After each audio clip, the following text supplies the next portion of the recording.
ദേവന്മാർ പോലും കർമ്മത്തിൻ്റെ അടിമകളാണ്. പ്രാരബ്ധത്തിനനുസരിച്ചാണ് അവരുടെ കൃത്യങ്ങൾ അവർ ചെയ്യുന്നത്. ആരും സ്വതന്ത്രരല്ല. ഈശ്വരന് മാത്രമേ പരിപൂർണ സ്വാതന്ത്ര്യമുള്ളൂ. അതുപോലെ ഈശ്വര തുല്യരായ ജ്ഞാനികളും പൂർണ്ണ സ്വതന്ത്രരാണ്. മറ്റുള്ളവരൊക്കെ ബദ്ധരാണ്. സ്വാതന്ത്ര്യത്തിൻ്റെ വിപരീതപദം എന്ന് പറയുന്നത് ബന്ധനം എന്നാണ് നമ്മൾ പറയുന്നത്. സ്വാതന്ത്ര്യം തന്നെയാണ് മുക്തി. അതിൻ്റെ വിപരീതപദം ബന്ധിക്കപ്പെട്ടിരിക്കുന്ന അവസ്ഥ, അത് തന്നെയാണ് ബന്ധനം. അത് ദുഃഖമല്ലാതെ മറ്റൊന്നല്ല. ദുഃഖിക്കാതിരിക്കാൻ നമ്മെക്കൊണ്ട് പറ്റുന്നില്ല. അവിടെയാണ് ബന്ധനം. നമ്മൾ ദുഃഖിക്കരുത് എന്ന് എത്ര വിചാരിച്ചാലും ദുഃഖിക്കാതിരിക്കാൻ പറ്റുന്നില്ല. അത് ഒരു തരത്തിലുള്ള അസ്വാതന്ത്ര്യമല്ലേ? അത് ഒരു തരത്തിലുള്ള അടിമത്തമല്ലേ? ആണ്. അല്ലെന്ന് പറഞ്ഞാൽ ആണെന്നോ പെണ്ണെന്നോ എന്തു പറഞ്ഞാലും നിങ്ങൾ അങ്ങനെ തന്നെയാണ്, അസ്വതന്ത്രരാണ്. ആ കാര്യമാണ് ഇന്നലെ നമ്മൾ ചർച്ച ചെയ്തത്. കുറേ ഉദാഹരണങ്ങളിലൂടെ മഹാവിഷ്ണു, ബ്രഹ്മദേവൻ, ശിവഭഗവാൻ, സൂര്യൻ, ചന്ദ്രൻ, ഇവരെല്ലാവരും തന്നെ ഒരർത്ഥത്തിൽ അസ്വതന്ത്രരാണ്. പക്ഷേ മറ്റൊരർത്ഥത്തിൽ ഇവരെല്ലാവരും ജീവൻ മുക്തരുമാണ്. എവിടെയാണ് അവരുടെ അസ്വാതന്ത്ര്യം? കർമ്മത്തിൻ്റെ തലത്തിലാണ് അസ്വാതന്ത്ര്യം. ഓരോരോ കർമ്മങ്ങൾ ചെയ്യാൻ നിയുക്തരാണ് ഈ ദേവന്മാരെല്ലാവരും തന്നെ. എവിടെയാണ് അവരുടെ സ്വാതന്ത്ര്യം എന്ന് ചോദിച്ചാൽ അവർ ദുഃഖിക്കുന്നില്ല. ദുഃഖത്തെ ഒഴിവാക്കി കർമ്മരംഗത്ത് വർത്തിക്കുന്നു. എപ്പോഴും സ്വാതന്ത്ര്യം മനസ്തലത്തിൽ മാത്രമായിരിക്കും. ബാഹ്യതലത്തിൽ സ്വാതന്ത്ര്യം ഒരിക്കലും നേടാൻ പറ്റില്ല. അസ്വതന്ത്രരാണ് ബാഹ്യതലത്തിൽ സകല ദേവന്മാർ പോലും. ഇനി നമുക്ക് 58-ാമത്തെ പദ്യം വായിക്കാം. ബഹ്വീഭിർവിജിഗീഷാഭിഃ കൃപണാവിവ തിഷ്ഠതഃ ജീവൻ മുക്താവപി ഗുരു ലോകേ ശുക്രബൃഹസ്പതി. ദേവന്മാരൊക്കെ പോട്ടെ, ഈ ദേവന്മാരെ പോലെ മറ്റൊരു കൂട്ടരുണ്ട് ദേവലോകത്തിൽ. അവരാണ് അസുരന്മാർ. ഈ ദേവന്മാരുടെ ഗുരുവും അതുപോലെ അസുരന്മാരുടെ ഗുരുവും അവരെന്തായാലും അവരുടെ അണികളെക്കാൾ ശ്രേഷ്ഠരായിരിക്കണമല്ലോ. നമ്മുടെ രാഷ്ട്രീയ പാർട്ടികളുടെ നേതാക്കന്മാർ അണികളെക്കാളും ഒരർത്ഥത്തിലും ശ്രേഷ്ഠരല്ല. ഒക്കെ തറ പാർട്ടികളാണ്, മൊത്തം തറ പാർട്ടികളാണ്. അവരെയൊക്കെയാണ് എടുത്ത് തലയിൽ കയറ്റി വെച്ചേക്കുന്നത്. ഏത് പാർട്ടി, ഞാൻ ഒരു പാർട്ടിയും കുറ്റം പറയുകയില്ല, ഏത് പാർട്ടി ആയാലും അങ്ങനെയൊക്കെ തന്നെയാണ്. യോഗ്യതയുള്ളവൻ തറയിൽ കിടക്കും. അവൻ പാർട്ടിക്ക് വേണ്ടി തല്ലാനും കൊല്ലാനും കൊടുക്കാനും കുത്തിനും വെട്ടിനും ഒക്കെ ആയിട്ട് പോകും. അടിയൊന്നും വാങ്ങിക്കാതെ സുഖമായിട്ട് ഒരു സ്റ്റഫും ഇല്ല. അവനൊക്കെ തലമണ്ടയ്ക്ക് കയറിയിരിക്കുകയും ചെയ്യും, തലപ്പത്ത് കയറിയിരിക്കുകയും ചെയ്യും. എല്ലായിടത്തും ഇത് തന്നെയാണ്.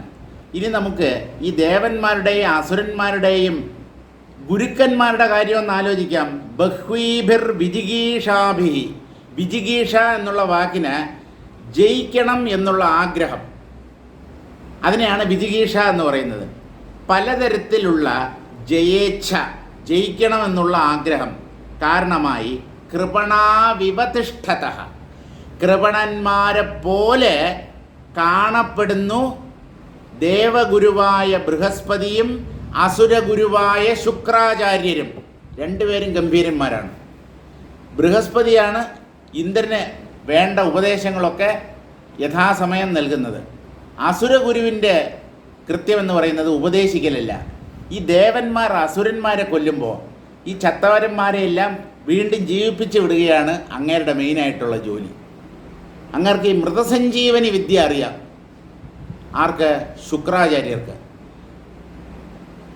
അപ്പോൾ മരിച്ചുപോയ അസുരന്മാരെ പുനർജീവിപ്പിക്കുകയാണ് അദ്ദേഹത്തിൻ്റെ കൃത്യം. ഈ കൃത്യം ഇവർ രണ്ടുപേരും ചെയ്തുകൊണ്ടിരിക്കുന്നു. കൃപണന്മാരെ പോലെ സ്ഥിതി ചെയ്യുന്നു. വാസ്തവത്തിൽ കൃപണന്മാരല്ല. കൃപണന്മാർ എന്ന് പറയുന്നത് ആരെയാണ് കൃപണന്മാർ എന്ന് പറയുന്നത്? ഭഗവത്ഗീതയിലേക്ക് പോവുക. കൃപണാ ഫലഹേതവഃ, ഫലത്തെ മാത്രം ഉദ്ദേശിച്ച് കർമ്മം ചെയ്യുന്നവരാണ് കൃപണന്മാർ. They are to be pitied upon. അവരോട് കാരുണ്യമാണ് ജ്ഞാനികൾക്ക് തോന്നുക. ദയനീയമാണ് അവരുടെ കാര്യം, പരിതാപകരം, വെരി വെരി സോറി അവരുടെ കാര്യം പറയുകയാണെങ്കിൽ. കാരണം ഫലത്തെ മാത്രം ഉദ്ദേശിച്ച് കർമ്മം ചെയ്യുന്നവർ അവരാണ് കൃപണന്മാർ. ഇവിടെ ശുക്രാചാര്യരും ബൃഹസ്പതിയും കൃപണന്മാരെ പോലെ കർമ്മരംഗത്ത് വർത്തിക്കുന്നു. ജീവൻ മുക്താവപി ഗുരു, രണ്ടുപേരും വാസ്തവത്തിൽ ജീവൻ മുക്തന്മാരാണ്, ഗുരുക്കന്മാരാണ്. രണ്ട് സംഘങ്ങളുടെ നേതാക്കന്മാരാണ്, അല്ലെങ്കിൽ ഗുരുക്കന്മാരാണ്. ലോകേ ശുക്ര ബൃഹസ്പതി, ഈ ലോകത്തിൽ, ഈ ലോകം എന്ന് പറഞ്ഞാൽ ഭൂലോകമല്ല, ഈ പ്രപഞ്ചത്തിൽ ശുക്രനും ബൃഹസ്പതിയും ജീവൻ മുക്തരാണെങ്കിലും കൃപണന്മാരെ പോലെ കഴിയുന്നു. അവർക്കറിയാം ഇതൊന്നും നന്നാവില്ല എന്ന്. ശുക്രാചാര്യർക്ക് അറിഞ്ഞൂടെ, എത്ര എണ്ണത്തിന് ജീവിപ്പിച്ച് വിട്ടാലും ഇവന്മാർ വീണ്ടും ചെന്ന് ദേവന്മാരുമായിട്ട് തല്ലുണ്ടാക്കും, ചാവും, അവരെ ഈ അസുരന്മാർ വീണ്ടും തൻ്റെ മുമ്പിൽ എത്തിക്കും. ഇത് അദ്ദേഹത്തിന് നല്ല പോലെ അറിയാം. ബൃഹസ്പതി എത്രയോ പ്രാവശ്യം ഉപദേശിച്ചു ഇന്ദ്രനെ, പക്ഷെ അയാളുണ്ടോ കേൾക്കുന്നു? ഇതൊക്കെ ആര് കേൾക്കാൻ? ഈ ഭൂലോകത്തുള്ള ആധ്യാത്മിക ആചാര്യന്മാരുടെയും കഥ ഇതിൽ നിന്ന് വ്യത്യസ്തമല്ല. ഒരു സ്വാമിക്ക് മറ്റൊരു സ്വാമിയെ കണ്ടാൽ ഇഷ്ടമല്ല. ഈ മഠത്തിൻ്റെ ആചാര്യൻ മറ്റേ മഠത്തിൻ്റെ ആചാര്യനെ കുറ്റം പറയും. അയാൾ പങ്കെടുക്കുന്ന ചടങ്ങിൽ ഇയാൾ പങ്കെടുക്കില്ല. നാണമാവുന്നില്ലേ ഇവർക്ക്? നമ്മുടെ കാര്യം ഒട്ടും വ്യത്യസ്തമല്ല. ഒരു പ്രത്യേക ആളിൻ്റെ പ്രഭാഷണത്തിന് ഞാൻ പോകും. മറ്റേ അയാൾ ശരിയല്ല, അയാൾ ഇടതുപക്ഷ ചായവുള്ള സ്വാമിയാണ്. അതിനെന്താ? ഇടതുപക്ഷ ചായ ഉണ്ടായിക്കോട്ടെ, അദ്ദേഹം പറയുന്നതിൽ കാര്യമുണ്ടോ എന്ന് മാത്രം നിങ്ങൾ നോക്കിയാൽ പോരെ. അയാളുടെ ചായവും ചരിവും ഒക്കെ നിങ്ങളെന്തിനാ നോക്കുന്നത്? ഇതിൻ്റെ ആവശ്യമില്ല. അടുത്ത വീട്ടിലെ തെങ്ങ് നമ്മുടെ പറമ്പിലേക്ക് ചാരി നിൽക്കുന്നു എന്നുള്ളതുകൊണ്ട് അതിൽ നിന്ന് തേങ്ങ വീണ എടുക്കാതിരിക്കുമോ നമ്മൾ? ഇല്ലല്ലോ. അതൊന്നും നോക്കരുത്. Without any pride or prejudice. അഹങ്കാരം നമ്മുടെ ഉള്ളിൽ പൊന്തരുത്. പക്ഷപാതം എന്നുള്ളത് ഒരു കടുകുമണിയുടെ അളവ് പോലും നമ്മുടെ ഉള്ളിലുണ്ടാവരുത്. Listen with an open mind. തുറന്ന മനസ്സോടുകൂടി, മുൻധാരണകളോ മുൻവിധികളോ ഇല്ലാതെ സ്വതന്ത്രമായി വേദാന്തം ശ്രവിച്ചാൽ ആ ശ്രവണം മാത്രമേ ഫലപ്രദമാകൂ.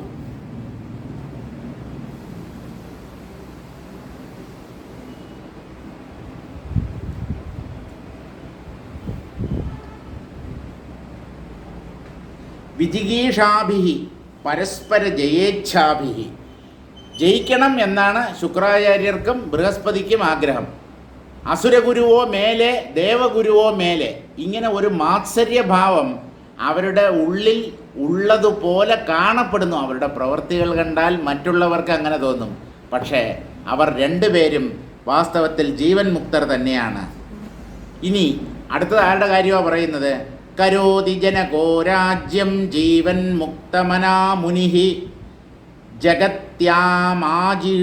ജഗത്യാമാജിഷൂഗ്രാസോ ദേഹം ജർജരതാം നയന്. ജനകൻ രാജ്യം ഭരിക്കുന്നു. ആരോടാ പറയുന്നത്?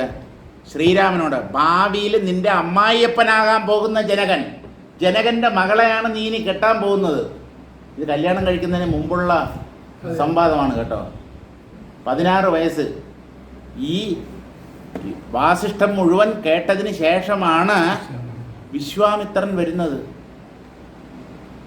യാഗത്തെ തൻ്റെ യാഗസംരക്ഷയ്ക്കായി വിളിച്ചുകൊണ്ട് പോകുന്നത്. ജനകൻ രാജ്യം ഭരിക്കുന്നു. ആരാണ് അദ്ദേഹം? ജീവൻ മുക്തമനാഹ, പൂർണ്ണ ജീവൻ മുക്തൻ. ഉപനിഷത്തുക്കളിൽ പോലും ജനകൻ്റെ ബ്രഹ്മനിഷ്ഠയെ പുകഴ്ത്തി പറയുന്നുണ്ട്.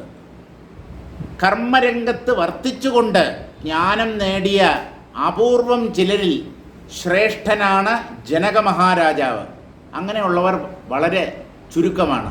മിക്കവാറും ഒക്കെ വീട് വിട്ട് ഇറങ്ങിപ്പോയി സന്യാസവും വാങ്ങിച്ച് അങ്ങനെ രക്ഷപ്പെട്ടു പോയ കേസുകളാണ്.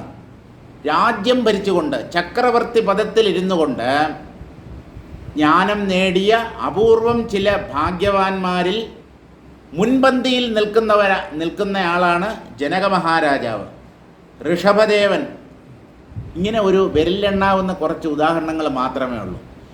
അതിനെ മാതൃകയാക്കിക്കൊണ്ട് നമുക്കും ഈ കർമ്മരംഗത്ത് വർത്തിച്ചുകൊണ്ട് ജ്ഞാനം നേടാം. തെറ്റില്ല അങ്ങനെ വിചാരിക്കുന്നത്, പക്ഷേ അത് വളരെ പ്രയാസമാണ്. ഈ ചെളിക്കുണ്ടിൽ നിന്ന് പുറത്ത് കടക്കുന്നതാണ് നല്ലത്. ശ്രീരാമകൃഷ്ണദേവൻ പറയും, പുക നിറഞ്ഞ ഒരു മുറിയുടെ ഉള്ളിൽ കഴിയുന്ന ഒരാൾ എത്ര തന്നെ ശ്രദ്ധിച്ചാലും അയാളുടെ ശരീരത്തിൽ കരി പുരളും. എത്ര തന്നെ നിങ്ങൾ ശ്രമിച്ചാലും. അതുകൊണ്ട് പുക നിറഞ്ഞിരിക്കുന്ന മുറിയിൽ നിന്ന് പുറത്ത് കടക്കുകയാണ് ബുദ്ധി. അല്ല, കുറേ പേര്, എത്രയോ ആൾക്കാർ കർമ്മരംഗത്ത് വർത്തിച്ചുകൊണ്ട് തന്നെ ജ്ഞാനം നേടിയില്ലേ. ബാലകൃഷ്ണൻ നായർ സാറിനെ തന്നെ ഉദാഹരണമായിട്ട് എടുക്കാം. നമ്മൾ ബാലകൃഷ്ണൻ നായർ സാർ ആവാൻ പറ്റുമോ? കാക്ക കുളിച്ചാൽ കൊക്കാവോ? അല്ല, എന്തുകൊണ്ടായിക്കൂടാ? ആയിക്കൂടാന്നില്ല, ആവാം. പക്ഷെ ആവാനുള്ള സാധ്യത തുലോം കുറവാണ്, വളരെ കുറവാണ് അതിനുള്ള സാധ്യത. അതുകൊണ്ട് സന്യാസം മനസ്സിനെ സ്പർശിക്കുന്ന ഒരു ഗുണമാണ് എന്നുള്ളത് ശരി. എന്നാലും ബാഹ്യ വിഷയങ്ങളിൽ നിന്ന് അകൽച്ച പാലിക്കുന്നത് തന്നെയാണ് ഒരു സാധകന് ഏറ്റവും നന്മ ചെയ്യുന്നത്. ജീവൻ മുക്തമനാ മുനിഹി, ജനകനെ മുനി എന്നുള്ള വാക്കുകൊണ്ടാണ് വിശേഷിപ്പിക്കുന്നത്. മുനി എന്ന് പറഞ്ഞാൽ മനനശീലൻ എന്നർത്ഥം. സന്യാസി, ഋഷി എന്നൊക്കെ നമ്മൾ അർത്ഥം പറയും. സന്യാസിമാരിൽ എത്ര പേര് ആത്മതത്വത്തെ മനനം ചെയ്യുന്നുണ്ട്? ഞാൻ ധാർഷ്ട്യം കൊണ്ട് സംസാരിക്കുകയാണെന്ന് നിങ്ങൾ വിചാരിക്കരുത്. സന്യാസിമാരൊക്കെ ആത്മതത്വത്തെ വിചിന്തനം ചെയ്തുകൊണ്ട് കഴിയുന്നവരാണോ?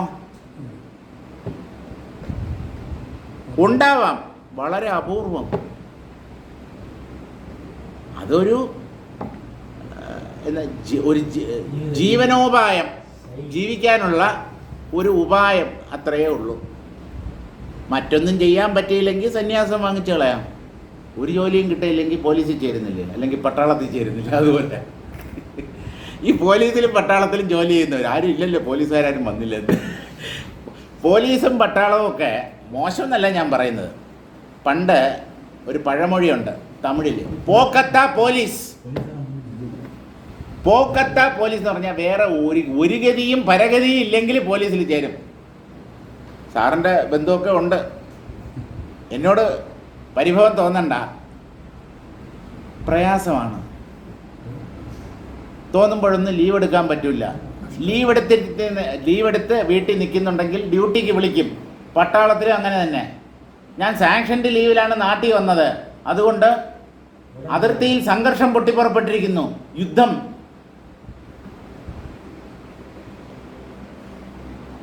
അറ്റൻഡ് ഡ്യൂട്ടി ഇമ്മീഡിയറ്റ്ലി എന്ന് ടെലഗ്രാം വന്നു കഴിഞ്ഞാൽ പോകാതിരിക്കാൻ പറ്റില്ല.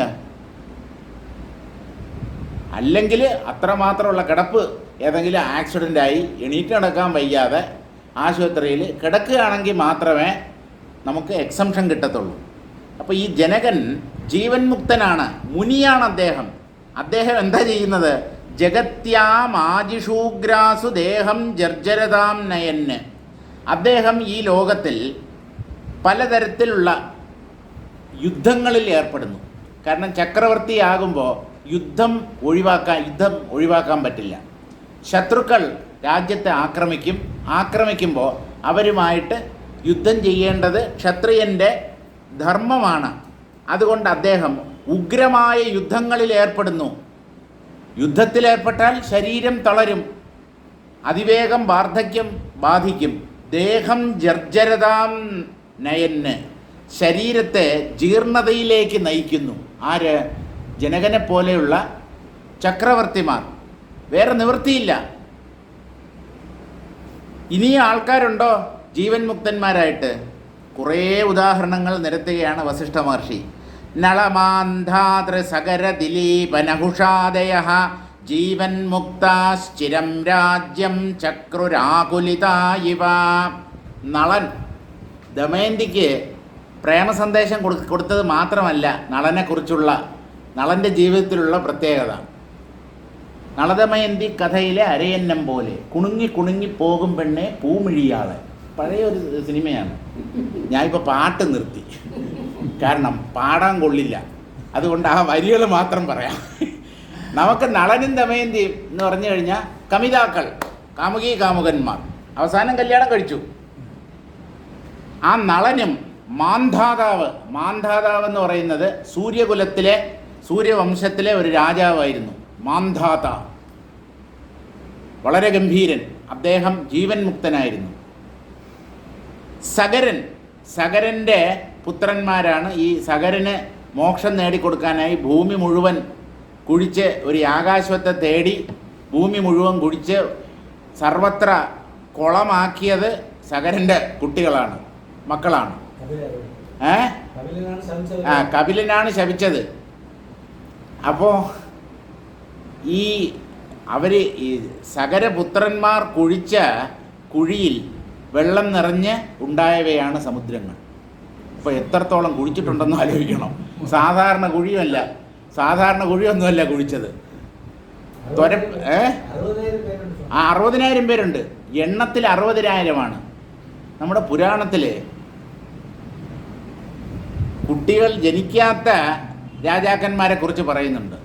കുട്ടികളില്ലാതെ, ഈ ദശരഥൻ പോലെ എത്രയോ കൊല്ലം കുട്ടികളില്ലാതെ, പിന്നീട് രാമനും ലക്ഷ്മണനും ഒക്കെ പിന്നീടാണ് ജനിച്ചത്. പക്ഷേ മിക്കവാറും രാജാക്കന്മാരുടെ കഥ എടുത്ത് നോക്കും, ഭാഗവതത്തിലൊക്കെ എല്ലാം 1000 10,000 ഭാര്യമാരും അങ്ങനെ തന്നെ. നമ്മുടെ കൃഷ്ണൻ എത്രയുണ്ട് ഭാര്യ? 16,008. 8ൻ്റെ കണക്ക് എന്താണെന്ന് അറിയില്ല. 8 നേരത്തെ ഉള്ളത്. 16,000 നരകാസുരൻ്റെ കസ്റ്റഡിയിൽ നിന്ന് അയാൾ പിടിച്ചു വച്ചിരുന്ന രാജകുമാരിമാർക്ക് മറ്റ് ഗതിയില്ല എന്നറിഞ്ഞ് അവർക്ക് തൻ്റെ പത്നി സ്ഥാനം നൽകി. അത്രയേ ഉള്ളൂ. കൃഷ്ണനെ ഈ കാര്യത്തിൽ മാതൃകയാക്കാൻ ശ്രമിക്കുന്നവരാണ് പലരും. കൃഷ്ണൻ പറഞ്ഞ ഗീതയോ കൃഷ്ണൻ്റെ ഉദ്ധവോപദേശമോ ഒന്നും അവർ ജീവിതത്തിൽ പകർത്താറില്ല. 16,000 ഭാര്യമാർ, അല്ലെങ്കിൽ 16,008 ഭാര്യമാർ. 16,008 എനിക്ക് ഒരു 8 ആയാൽ എന്താണെന്നാണ് ചോദിക്കുന്നത്. കെട്ടിയ 8 കെട്ടണം എന്നാണ് പറയുന്നത്. 8 കെട്ട്, 4 കെട്ട്, 8 കെട്ടൊക്കെ പഴയ തറവാടുകളിലുണ്ട്. അപ്പം ആ സഗരൻ ജീവൻ മുക്തനായിരുന്നു. ദിലീപൻ്റെ മകനാണ് രഘു. സൂര്യവംശ രാജാവായിരുന്നു. ആ രഘുവിൻ്റെ പരമ്പരയിൽ ജനിച്ച ആളായതുകൊണ്ടാണ് രാമന് രാഘവൻ എന്ന പേര്. സൂര്യവംശത്തിലെ ഏറ്റവും പ്രശസ്തനായ ഒരു വളരെ പ്രശസ്തിയുള്ള ഒരു രാജാവായിരുന്നു ദിലീപൻ. ആ ദിലീപനും കുട്ടികളില്ല. ദിലീപൻ്റെ ഭാര്യയുടെ പേരാണ് സുദക്ഷിണ. ദിലീപനും സുദക്ഷിണയും കൂടെ വസിഷ്ഠൻ്റെ അവിടെ, ഈ വസിഷ്ഠൻ വരുന്നുണ്ട്, വസിഷ്ഠൻ്റെ പശുവായ നന്ദിനിയെ ശുശ്രൂഷയിലൂടെയും മറ്റും പ്രീതിപ്പെടുത്തി അവളുടെ അനുഗ്രഹം വാങ്ങിച്ചാണ് രഘു എന്ന് പറയുന്ന കുഞ്ഞ് ജനിക്കുന്നത്. അപ്പോൾ ആ ദിലീപനും ജീവൻ മുക്തൻ തന്നെ. നഹുഷൻ അദ്ദേഹം ഈ പാണ്ഡവന്മാരുടെ ആ പരമ്പരയുണ്ടല്ലോ, അതിൽ പണ്ട് ജീവിച്ചിരുന്ന ഒരാളാണ് നഹുഷൻ. അഹങ്കാരിയായിരുന്നു. ഈ നഹുഷനെയാണ് മലമ്പാമ്പായി പോകട്ടെ എന്ന് പറഞ്ഞിട്ട് ആര് ശപിച്ചു? അഗസ്ത്യൻ. ഇന്ദ്രപദവിയിലേക്ക് ഉയർന്നു. അശ്വമേധയാഗം 100 എണ്ണം ചെയ്ത് ഇന്ദ്രനായി മാറിയപ്പോൾ അഹങ്കാരം തലയ്ക്ക് പിടിച്ചു.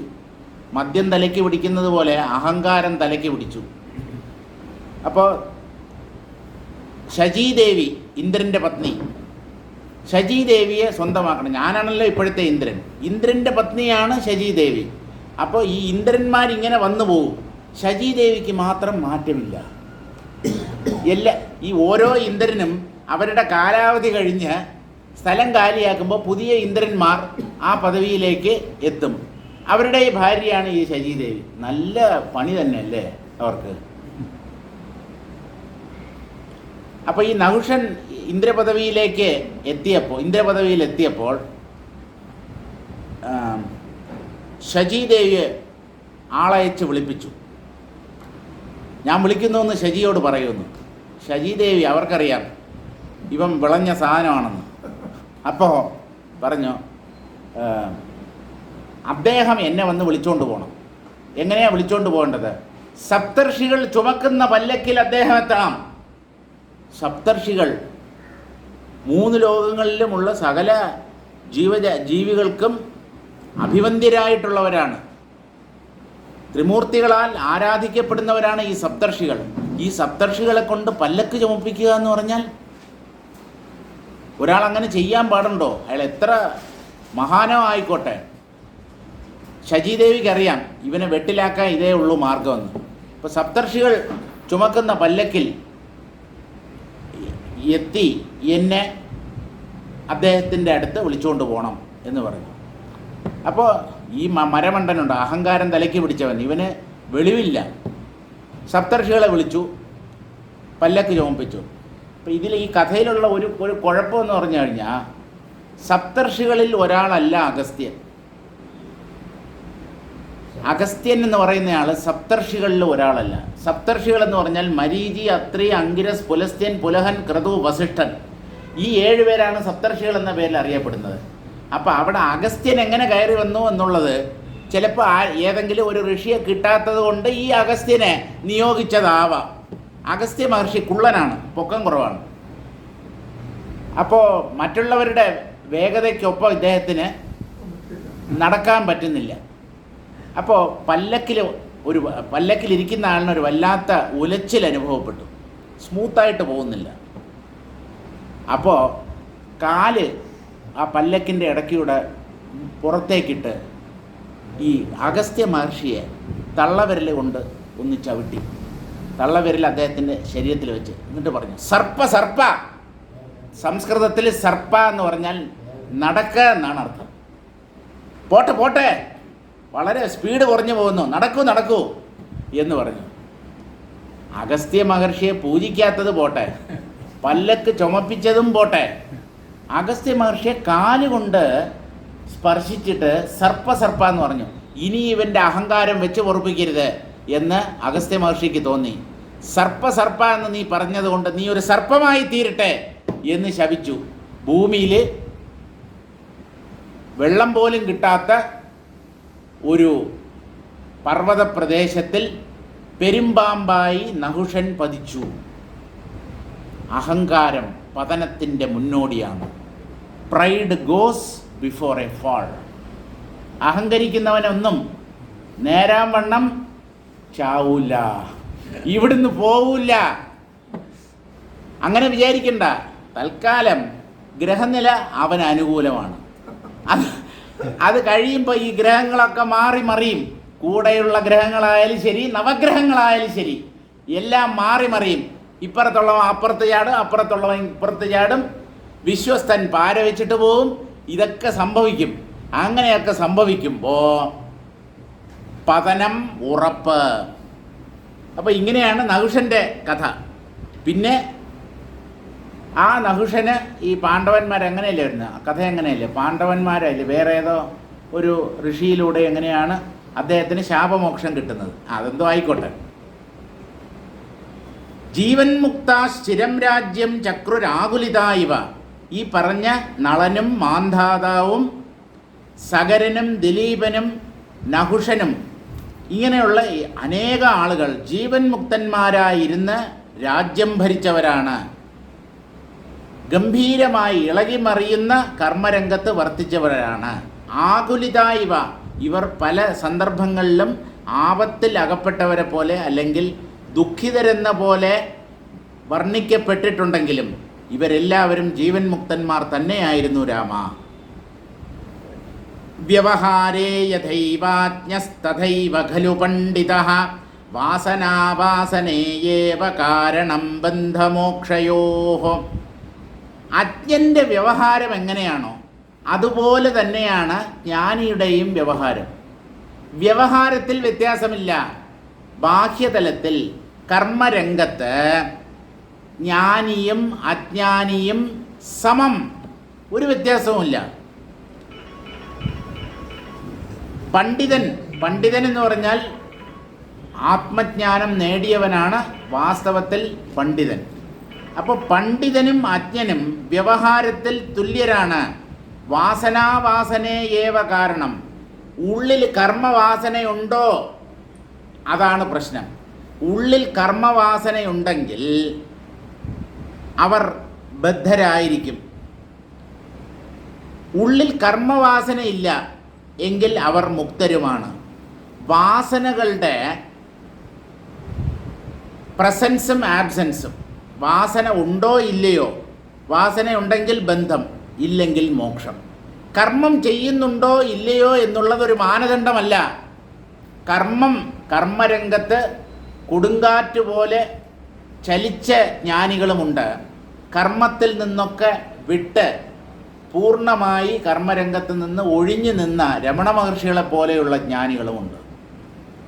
വിവേകാനന്ദൻ കൊടുങ്കാറ്റ് പോലെ വീശിയടിച്ച ഒരു ജ്ഞാനിയായിരുന്നു. ഭാരതത്തിൻ്റെ യശസ് വിദേശ രാജ്യങ്ങളിൽ എത്തിക്കുന്നതിൽ വിവേകാനന്ദ സ്വാമി വഹിച്ച പങ്ക് സുപ്രധാനമാണ്. അദ്ദേഹത്തിൻ്റെ ഗുരുവോ ശ്രീരാമകൃഷ്ണദേവൻ ഇരുന്നിടത്തുനിന്ന് അനങ്ങിയിട്ടില്ല. വിവേകാനന്ദനെ വാർത്തെടുത്തത് ശ്രീരാമകൃഷ്ണദേവനാണ്. പ്രശസ്തി വിവേകാനന്ദനാണ്. ശ്രീരാമകൃഷ്ണ പരമഹംസർക്ക് പ്രശസ്തിയുണ്ട്. പക്ഷേ വിവേകാനന്ദ സ്വാമികളെ വെച്ച് വിവേകാനന്ദ സ്വാമികളുടെ ഗുരുനാഥൻ അങ്ങനെ പ്രശസ്തി നേടിയ ആളാണ് ശ്രീരാമകൃഷ്ണദേവൻ. അദ്ദേഹം താമസിച്ചിരുന്ന ആ ചുറ്റുപാടിലൊക്കെ അവിടെ ആ പരിസരത്തുള്ള ആളുകളൊക്കെ അദ്ദേഹത്തെ ഭ്രാന്തൻ എന്നാണ് വിളിച്ചുകൊണ്ടിരുന്നത്. ഒരു വട്ട് ഭ്രാന്ത്. അതുകൊണ്ട് നമ്മൾ ആരെങ്കിലും ഭ്രാന്തൻ, വട്ട്, തലയ്ക്ക് വെളിവില്ലാത്തതെന്നൊക്കെ വിളിക്കുകയാണെങ്കിൽ വിഷമിക്കാനൊന്നുമില്ല. നമ്മൾ ശ്രീരാമകൃഷ്ണ പരമഹംസനല്ല. എങ്കിലും ജ്ഞാനികളെപ്പോലും ആളുകൾ ചെളിവാരി എറിഞ്ഞിട്ടുണ്ട്. അപ്പോൾ പിന്നെ നമ്മെ അധിക്ഷേപിക്കുന്നതിൽ, നമ്മെ കുറ്റം പറയുന്നതിൽ ഒരാശ്ചര്യവുമില്ല. തിരിച്ചൊന്നും പറയാൻ പോരുത്. ഞാൻ വട്ടനാണ് എങ്കിൽ ശരിയാണ് കേട്ടോ, നിങ്ങൾ പറഞ്ഞതിൽ കാര്യമുണ്ട്, വളരെ സന്തോഷം. വഴക്കിനും പക്കാണത്തിനൊന്നും പോകണ്ട. ഇനി ആൾക്കാരെ പറയുകയാണ്, ബലിപ്രഹ്ലാദ നമുചി വൃത്രാന്ധക മുരാദയ ജീവൻ മുക്താസ്ഥിതിം ചക്രുർവീതരാഗാസരാഗവത്. ഇതുവരെയൊക്കെ പറഞ്ഞത് മഹർഷിമാരുടെയും ദേവന്മാരുടെയും ഒക്കെ കാര്യമാണ്. ഈ അസുരന്മാരിൽ ജ്ഞാനികളുണ്ടോ? ഉണ്ടല്ലോ. ഈ ജ്ഞാനം നേടാൻ ഏത് വംശത്തിലാണ് നമ്മുടെ ജനനം എന്നുള്ളത് ഒരു വിഷയമേ അല്ല. വേശ്യയുടെ മകന് ജ്ഞാനം നേടാൻ പറ്റുമോ? എന്താ പറ്റാത്തത്? ഈ തത്വം ആർക്കാണോ ഉറപ്പ് വരുന്നത് അയാളുടെ കുലവും ഗോത്രവും ഒന്നും നിങ്ങൾ നോക്കണ്ട. വ്യക്തിക്കാണ് മോക്ഷം, കുലത്തിനോ അച്ഛനപ്പൂപ്പന്മാർക്കോ അല്ല. വ്യക്തിയാണ്, വ്യക്തിയുടെ ഗുണമഹിമയാണ് അദ്ദേഹത്തെ മോക്ഷത്തിലേക്ക് നയിക്കുന്നത്. മഹാബലി, പ്രഹ്ലാദൻ, നമുചി, വൃത്രൻ, അന്ധകൻ, മുരൻ, ഇവരൊക്കെ അസുരന്മാരാണ്. മുരനെ നിഗ്രഹിച്ചത് മഹാവിഷ്ണുവാണ്. അതുകൊണ്ടാണ് അദ്ദേഹത്തിന് മുരാരി, മുരൻ്റെ ശത്രു, മുരനെ കൊന്നയാൾ എന്നുള്ള പേര് കിട്ടിയത്. അന്ധകനെ വധിച്ചത് ശിവനാണ്. ശിവൻ്റെ അനുഗ്രഹം കൊണ്ട് ബലശാലിയായി തീർന്നു അന്ധകൻ. അവസാനം അന്ധകൻ എന്തോ വരം ചോദിച്ചത്, ശിവൻ്റെ കൈ കൊണ്ട് ഞാൻ ഹനിക്കപ്പെടണം, അങ്ങനെ എന്തോ ആണ്. അന്ധകാസുരൻ്റെ ചരിത്രം എവിടെയെങ്കിലും കിട്ടുമെങ്കിൽ വായിച്ചു നോക്കുക. മഹാബലിയുടെ കാര്യം അറിയാം. വർഷത്തിലൊരിക്കൽ കേരളം സന്ദർശിക്കുന്ന നമ്മുടെ മഹാബലി, കുടവയറൻ, ഒരു ഓലക്കുടയും പിടിച്ച് ഷർട്ട് പോലും ഇടാതെ പൂക്കളം കാണാൻ എല്ലാ കൊല്ലവും എത്തുന്ന മഹാബലി. ഈ കോമാളി വേഷം കെട്ടിച്ചത് ആരാണെന്ന് എനിക്ക് മനസ്സിലായിട്ടില്ല. മഹാബലി ഇവരാരെങ്കിലും കണ്ടിട്ടുണ്ടോ? അയാളെ ഇങ്ങനെ ഒരു അദ്ദേഹത്തെ ഇങ്ങനെ ഒരു ലാഫിംഗ് സ്റ്റോക്ക് ആക്കാൻ ഈ മലയാളികൾക്ക് എങ്ങനെ ധൈര്യം വന്നു? ആര് കൊടുത്തു അതിനുള്ള അധികാരം? ഈ ഷോറൂമുകളുടെ മുമ്പിലൊക്കെ ഒരു എല്ലാം കുടവയറന്മാരാണ്. കുടവയറന്മാരെ മഹാബലിയുടെ വേഷം കെട്ടി നിർത്തിയിട്ടുണ്ടാവും. എന്തിനാണിത്? മഹാബലി എന്ന് പറയുന്നയാൾ ജീവൻ മുക്തനാണ്. അദ്ദേഹത്തിൻ്റെ പാദധൂളിക്ക് വില വരികയില്ല നമ്മുടെ ജീവിതം എന്ന് പറയുന്നത്. അപ്പോൾ ഈ മഹാന്മാരെ പരിഹസിക്കുക എന്ന് പറയുന്നത്, പ്രത്യേകിച്ചും ഈ ദക്ഷിണേന്ത്യക്കാർക്ക് അങ്ങനെ ഒരു സ്വഭാവമുണ്ട്. അതിലും മലയാളികൾക്ക് ആ ഒരു ദോഷം അല്പം കൂടുതലാണ്, ഈ ഒരു സ്വഭാവം കൂടുതലാണ്. സന്യാസിമാരെയൊക്കെ പുച്ഛം, പരിഹാസമടി. സന്യാസിമാരെല്ലാം കൊള്ളരുതാത്തവരാണ്, വകയ്ക്കൊള്ളാത്തവരാണ്, ഓസിന് ഭക്ഷണവും കഴിച്ചുകൊണ്ട് നടക്കുന്ന ആൾക്കാരാണ്. ഇങ്ങനെയൊക്കെയാണ് പൊതുവെ മലയാളികളുടെ ധാരണ. അതൊക്കെ മാറണം. മാറിയില്ലെങ്കിലും കുഴപ്പമൊന്നുമില്ല, ഇപ്പം എന്ത് ചെയ്യാൻ പറ്റും? അപ്പോൾ ഈ ബലി, പ്രഹ്ലാദൻ, നമുജി, വൃത്രൻ, അന്തകൻ. വൃത്രനെ വധിച്ചത് ഇന്ദ്രനാണ്. വൃത്രഹന്, വൃത്രഘ്നഃ എന്നൊക്കെയാണ് ഇന്ദ്രൻ്റെ പര്യായ പദങ്ങൾ. വൃത്രൻ്റെ കഥ ഈ വാസിഷ്ഠത്തിൽ ഇതിനു മുമ്പ് വന്നിട്ടുണ്ട്. മഹാജ്ഞാനിയാണ്. ഭാഗവത ഹൃദയത്തിലും അത് വരുന്നുണ്ട്, വാസിഷ്ഠത്തിൽ നമ്മൾ വായിച്ചതാണ്. താൻ ഇന്ദ്രൻ്റെ കൈകൊണ്ട് വധിക്കപ്പെടും എന്ന് അറിഞ്ഞുകൊണ്ടാണ് യുദ്ധം ചെയ്യുന്നത്. അവസാനം ഇന്ദ്രൻ്റെ കയ്യിലുള്ള ആ വജ്രായുധം തട്ടിത്തെറിപ്പിച്ചു. വജ്രായുധം പോയാൽ ഇന്ദ്രൻ്റെ ശക്തിയൊക്കെ പോയി. കാരണം ഈ വൃത്രനെ വധിക്കാൻ ദധീചി മഹർഷിയുടെ നട്ടെല്ല് അദ്ദേഹത്തിൻ്റെ കയ്യിൽ നിന്ന് ചോദിച്ചു വാങ്ങിച്ചെന്ന് പറഞ്ഞാൽ അവിടെ ചെന്ന് പറഞ്ഞു, മഹർഷേ, അങ്ങയുടെ കയ്യിലുള്ള ഒരു സാധനമുണ്ട്, എനിക്ക് വേണമെന്ന്. മറ്റേ കാവാലികൻ ശങ്കരാചാര്യരോട് ചോദിച്ചതുപോലെ. എന്നിട്ട് അവസാനം ചോദിച്ചതെന്താ? അങ്ങയുടെ ശിരസ് വേണമെന്ന്. അതുപോലെ ചിലരുടെ ഏർപ്പാടതാണ്. ആരെങ്കിലും കണ്ടാൽ സാഷ്ടാംഗം പ്രണമിക്കും, അത് കഴിഞ്ഞിട്ട് ഉഗ്രനൊരു പാര വെച്ചു കൊടുക്കും. അങ്ങനെയുണ്ട്. ആരെ കണ്ടാലും നേരെ കാൽക്കൽ വീഴും. അങ്ങനെയുള്ളവരോട് ജാഗ്രതയോടുകൂടി മാത്രമേ പെരുമാറാവൂ. കണ്ട ഉടനെ വീണ് വണങ്ങുന്നവനെ സൂക്ഷിക്കണം, അമിത വിനയം കാണിക്കുന്നവനെയും സൂക്ഷിക്കണം. എന്തൊരു വിനയം, എന്നോട് എന്തൊരു ആദരവ്, അങ്ങനെയൊന്നും വിചാരിക്കരുത്. എന്തോ ദുരുദ്ദേശമുണ്ട് ദുരുദ്ദേശം പുള്ളിക്കുണ്ട് എന്ന് മനസ്സിലാക്കിക്കൊള്ളണം. അപ്പോൾ ദധീജിയോട് ചെന്ന് അഭ്യർത്ഥിച്ചു, അങ്ങയുടെ പക്കലുള്ള ഒരു സാധനം എനിക്ക് വേണം. അപ്പം അദ്ദേഹം പറഞ്ഞു, എൻ്റെ പക്കലുള്ളതാണെങ്കിൽ തരാൻ വിരോധമില്ല, എന്താ വേണ്ടതെന്ന്? അങ്ങയുടെ നട്ടല്. തീർന്നില്ലേ? ചോദിക്കാൻ പറഞ്ഞത്? ആയിക്കോട്ടെ, അദ്ദേഹം കൊടുത്തു. അദ്ദേഹം യോഗാഗ്നിയിൽ തൻ്റെ ശരീരം കത്തിച്ച് ചാമ്പലാക്കി. എല്ലും പല്ലും ഒന്നും കത്തുകയില്ലല്ലോ. അങ്ങനെ ആ നട്ടെല്ല് എടുത്തുകൊണ്ട് പോയി അതുകൊണ്ട് ഉണ്ടാക്കിയതാണ് ഇന്ദ്രൻ്റെ കയ്യിലുള്ള വജ്രായുധം.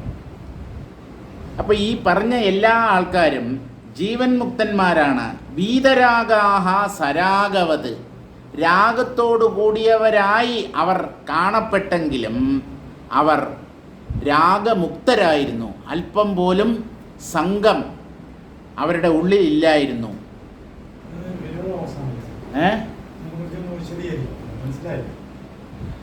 അവരുടെ പ്രവൃത്തി കാണുന്നവർക്ക്, അവരുടെ ജീവചരിത്രം വായിച്ച് നോക്കുന്നവർക്ക് പലപ്പോഴും അവർ സംഘമുള്ളവരാണോ എന്ന ഒരു സംശയം തോന്നും. പക്ഷേ അവരുടെ ഉള്ളിൽ വാസ്തവത്തിൽ സംഘത്തിൻ്റെ ലവലേശം പോലും ഇല്ലായിരുന്നു. ആ വൃത്രൻ്റെ കയ്യിൽ നിന്ന് ഇന്ദ്രൻ്റെ കയ്യിൽ നിന്നും വൃത്രാസുരൻ വജ്രായുധം തട്ടിത്തെറിപ്പിച്ചപ്പോൾ ഇന്ദ്രൻ ആലില പോലെ മുമ്പിൽ വിറച്ചോണ്ടിരിക്കുകയാണ്. ഒരു പിടിക്കേ ഉള്ളൂ ഇന്ദ്രൻ. അപ്പോൾ ചിരിച്ചോണ്ട് വൃത്രൻ പറയാണ്, ഇന്ദ്ര, എന്തിനാണ് നീ ഇങ്ങനെ കിടന്ന് വിറയ്ക്കുന്നത്? ഞാൻ തട്ടിത്തെറിപ്പിച്ച്, അത് എൻ്റെ ധർമ്മം, എന്നാലല്ലേ യുദ്ധം നടക്കത്തുള്ളൂ. ഒരാൾ വേറൊരാളെ കൊല്ലാൻ വരുമ്പോൾ എന്നെ വെട്ടിക്കോ കുത്തിക്കോ എന്ന് പറഞ്ഞ് നിന്ന് കൊടുത്താൽ അത് യുദ്ധമാവില്ല.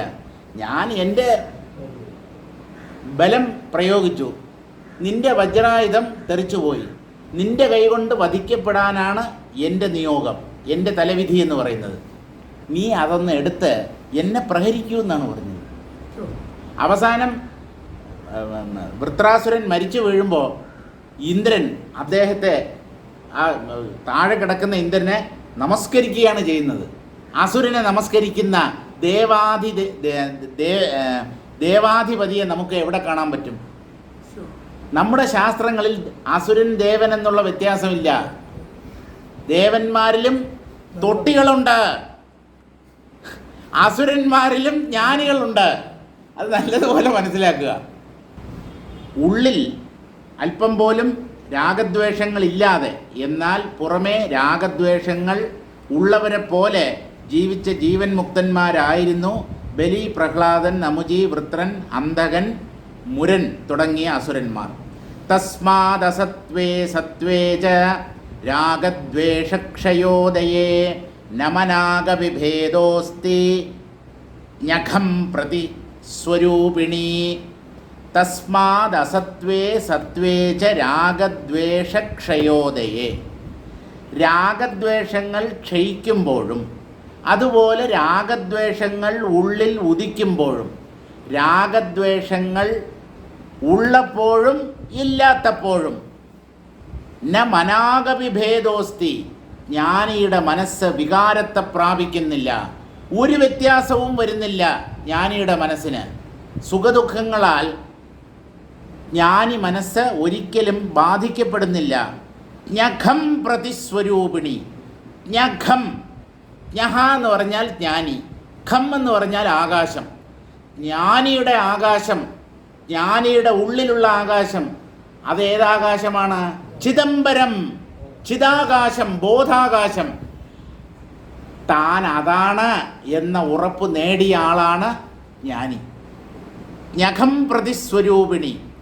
ആ ചിദാകാശത്തിൽ ഈ രാഗദ്വേഷങ്ങൾ ഒരു ചലനവും സൃഷ്ടിക്കുന്നില്ല. അതാണ് ജ്ഞാനിയുടെ മഹത്വം. ഏതേന ജീവൻ മുക്താനാം രാഗദ്വേഷ ആഭാസദർശനേപി മുക്തിസന്ദേഹോ നിരസ്ത ഇതി ദർശയൻ ഉപസംഹരതി തസ്മാദിതി. ഈ ജീവൻ മുക്തന്മാരുടെ ഉള്ളിൽ അല്ലെങ്കിൽ അവരുടെ പ്രവൃത്തികളിൽ രാഗദ്വേഷങ്ങൾ ഉള്ളതുപോലെ കാണപ്പെട്ടാലും അവർ മുക്തന്മാരാണ് എന്നുള്ള കാര്യത്തിൽ സംശയമില്ല. മുക്തന്മാരാണോ അല്ലയോ എന്നുള്ള സംശയം നമുക്ക് ഉണ്ടാകേണ്ട കാര്യമില്ല. അവർ രാഗദ്വേഷങ്ങൾ ഉള്ളതുപോലെ പുറമേ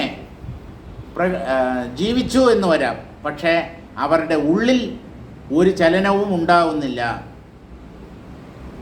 അസത്വേ ദുശ്ചരിത്രേവ അല്ല നചസത്വേ സുചരിത്രത്വേ അസത്വേ ദുശ്ചരിത്രേവ സ്വരൂപിണി ആവിർഭൂത സ്വരൂപവതി മോക്ഷേ മനാഗവിഭേദ സംശയോ നാസ്തി. ഉള്ളപ്പോഴും ഇല്ലാത്തപ്പോഴും എന്ന് പറഞ്ഞത് നച സത്വേ സുചരിത്രത്വേ. സത്വം എന്ന് പറഞ്ഞാൽ സത്സ്വഭാവം, സത്കർമ്മങ്ങൾ, പുണ്യകർമ്മങ്ങൾ ചെയ്യുമ്പോഴും അസത്വേ ദുശ്ചരിത്രേവ, സാധാരണക്കാരുടെ ദൃഷ്ടിയിൽ കൊള്ളരുതാത്തത് അല്ലെങ്കിൽ യുക്തമല്ലാത്ത ഒരു കർമ്മം ജ്ഞാനിക്ക് ചെയ്യേണ്ടി വന്നാലും അവരുടെ മനസ്സിൽ കളങ്കമില്ല. സ്വരൂപിണി ആവിർഭൂത സ്വരൂപവതി മോക്ഷേ. അവർ സ്വരൂപത്തിൽ സ്ഥിതരാണ്. സ്വരൂപം എന്ന് പറഞ്ഞാൽ ആത്മഭാവം എന്നർത്ഥം. അവർ ആത്മഭാവത്തിൽ സദാ സ്ഥിതി ചെയ്യുന്നത് കൊണ്ട് അവർ മുക്തർ തന്നെയാണ് രാമ. മനാഗവിഭേദ, ഒരിക്കലും അവരുടെ ഉള്ളിൽ ഭേദചിന്തയില്ല, സംശയവും അവരുടെ ഉള്ളിൽ പൊന്തുന്നില്ല. എല്ലാം ബ്രഹ്മമാണ് എന്ന കാര്യത്തിൽ ഉറപ്പ് നേടിയവരാണ്. ആകാശോ ബ്രഹ്മാകാശ അല്ല, അത് അടുത്ത ശ്ലോകത്തിൻ്റെ വ്യാഖ്യാനമാണ്. അടുത്ത ശ്ലോകം വായിക്കാം. ജ്ഞാനേനാകാശശുദ്ധേന ധർമാൻ യേ ഗഗനോപമാൻ വിന്ദന്തി ജീവൻ മുക്താനാം തേഷാം ഭേദമതിഃ കുതഃ. ജ്ഞാനേന ആകാശശുദ്ധേന, അവരുടെ ഹൃദയം തെളിഞ്ഞ ആകാശം പോലെ നിർമ്മലമാണ്. തെളിഞ്ഞ ആകാശം, കാർമേഘങ്ങളൊക്കെ അകന്നുപോയ തെളിഞ്ഞ ആകാശം എങ്ങനെ പ്രകാശിക്കുമോ അതുപോലെ ജ്ഞാനം ഉള്ളിൽ പ്രകാശിക്കുന്നവരാണ് ജീവൻ മുക്തന്മാർ. ധർമാൻ യേ ഗഗനോപമാൻ, നല്ലത് ചീത്ത നന്മ തിന്മ അതൊക്കെ മനസ്ഥലത്തിലാണ്. അവർ ആത്മനിഷ്ഠരായി കഴിയുന്നത് കൊണ്ട് അവരുടെ മനസ്സിൽ പൊന്തുന്ന ചിന്തകളാൽ, ധർമ്മചിന്തകളാലും അധർമ്മചിന്തകളാലും അവർ ബാധിക്കപ്പെടുന്നില്ല. ജ്ഞാനിയുടെ ഉള്ളിൽ എങ്ങനെയാണ് അധർമ്മചിന്ത ഉണ്ടാവുക എന്ന് ചോദിച്ചാൽ അധർമ്മചിന്ത ഉണ്ടാകുന്നില്ല. പക്ഷേ അവരുടെ പ്രാരബ്ധം കാരണം സാധാരണക്കാരുടെ ദൃഷ്ടിയിൽ തെറ്റെന്ന് തോന്നുന്ന ചില കർമ്മങ്ങൾ അവർ ചെയ്തു എന്ന് വരാം. അങ്ങനെ അവർ ചെയ്യുമ്പോഴും അവർ അധർമ്മികളാകുന്നില്ല. അവരുടെ ഉള്ളിൽ പൊന്തുന്ന നന്മ തിന്മകൾ ആകാശം പോലെ കഴമ്പില്ലാത്തതാണ്, പൊള്ളയാണ്. അവയ്ക്ക് ആ ചിന്തകൾക്ക് അവർ പ്രാധാന്യം കൽപ്പിക്കുന്നില്ല. അതുകൊണ്ട് അവരുടെ ആന്തരമായ നൈർമല്യം ബാധിക്കപ്പെടുന്നില്ല. വിന്ദന്തി ജീവൻ മുക്താനാം തേഷാം ഭേദമതി കുതഃ. ആകാശത്തിൽ എങ്ങനെയാണോ ഒരു കളങ്കവും പുരളാത്തത്, എത്ര മഴ പെയ്താലും ആകാശം നനയുന്നില്ല, എത്ര വെയിൽ അടിച്ചാലും ആകാശം ചൂട് പിടിക്കുന്നില്ല, മഞ്ഞ്, കൊടുങ്കാറ്റ്, അഗ്നിബാധ തുടങ്ങിയവ കൊണ്ട് ആകാശം ഒരിക്കലും ബാധിക്കപ്പെടുന്നില്ല. അങ്ങനെ ഒരു തരത്തിലുള്ള ചിന്തകളാലും ബാധിക്കപ്പെടാത്ത മനസ്സോടുകൂടിയവരായതുകൊണ്ട് അവർ ജീവൻ മുക്തന്മാരാണ്. അവരുടെ അവസ്ഥ എന്താണെന്ന് അവർക്ക് മാത്രമേ അറിയാൻ കഴിയൂ. അജ്ഞാനികൾക്ക് അവരെ വിലയിരുത്താൻ സാധ്യമല്ല. അത്രമാത്രം നമ്മൾ മനസ്സിലാക്കിയാൽ മതി. വിന്ദന്തി ജീവൻ മുക്താനാം തേഷാം ഭേദമതി കുതഃ. ജീവൻ മുക്തന്മാർക്ക് എന്ത് ഭേദബുദ്ധി! അവർ സകലത്തിലും സർവത്ര ബ്രഹ്മത്തെ തന്നെ കാണുന്നു. ബ്രഹ്മമല്ലാതെ അവരുടെ വീക്ഷണത്തിൽ മറ്റൊന്നുമില്ല. എന്ത് കണ്ടാലും ബ്രഹ്മം, ശത്രുവും മിത്രവും ബ്രഹ്മം. അങ്ങനെയുള്ള ഒരാൾക്ക് എങ്ങനെയാണ് ശത്രുമിത്ര ഭേദമുണ്ടാവുക? ചിന്തകളിലല്ലേ ഭേദം. പുറമേ എന്താണ് ഭേദം? ഒരു വ്യക്തിയെ ഒരാൾ സുഹൃത്തായി വിചാരിക്കുന്നു, മറ്റൊരാൾ ശത്രുവായി വിചാരിക്കുന്നു. ഒരേ വ്യക്തി എങ്ങനെയാണ് ഒരാൾക്ക് സുഹൃത്തും മറ്റൊരാൾക്ക് ശത്രുവുമായി തീരുന്നത്? അങ്ങനെ ചിന്തിക്കുന്നവൻ്റെ മനസ്സാണ് അതിന് കാരണം. നല്ലത് ചീത്ത എവിടെയാ? മനസ്സിൽ. ലോകത്തിൽ ചീത്ത എന്നുള്ള ഒന്നില്ല. അപ്പോൾ എന്ത് വേണമെങ്കിലും പ്രവർത്തിക്കാമോ? അങ്ങനെയല്ല. നല്ലത് എന്നുള്ളതും ഇല്ല. നല്ലതും ചീത്തയുമായി പ്രകടമാകുന്നത് ആത്മാവാണ്, ബ്രഹ്മമാണ്. ആ ബ്രഹ്മത്തെ ബുദ്ധി കൊണ്ട് പിന്തുടരുന്ന ഒരാൾക്ക് ഒരു തരത്തിലുള്ള ഭേദബുദ്ധിയും ഉണ്ടാവാൻ വയ്യ.